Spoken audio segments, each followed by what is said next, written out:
The first point of call is to have an honest and sobering conversation about the history of this country and what does that mean in practical terms. If we lived in a world where the inherent dignity of all human beings was recognised and upheld, we wouldn't be having these conversations. It wouldn't be a thing to have to aspire to. The inherent dignity of some humans is not recognised. When we come into the conversation and we talk about the Capitalocene, we are shifting the conversation. We glorify everything young, new, bright, shiny. We miss out on some of the things that other cultures, and our First Nations culture too, have known for a long time. What a fabulous day it's been. The conversations that have been happening both on stage as well as off stage. Tomorrow is another fabulous day. Thank you so much for setting that broader goal into our minds. We'll be feeding in really well to the next panels of the day on systemic racism, climate justice. To bring people along, we need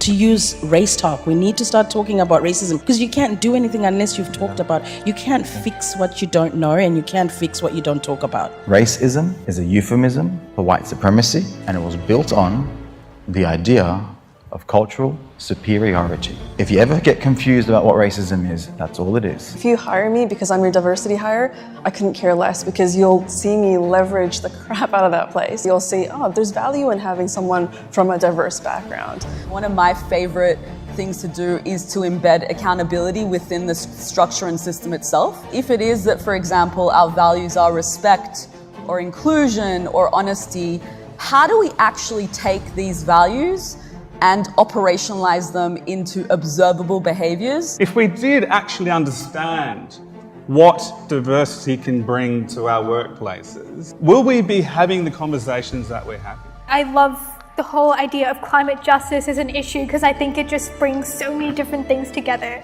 You can see how assault and violence and housing and health, all of those things do come together. On the flip side of that, the solutions exist in Mob.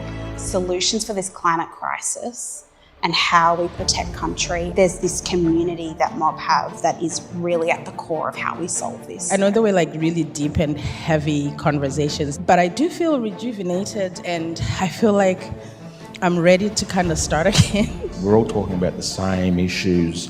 We come from it from different walks of life. I think at the end of the day, you can't take away the fact that when mobs come together and talking about stuff that our own lived experiences around some really, really powerful, really, really important topics. It's nourishment for the soul, you know what I mean? And I can live my authentic self in this space, and I think that's really important. We have had an incredible time. I want to thank you all for being here right to the very last moment. Talk to you soon.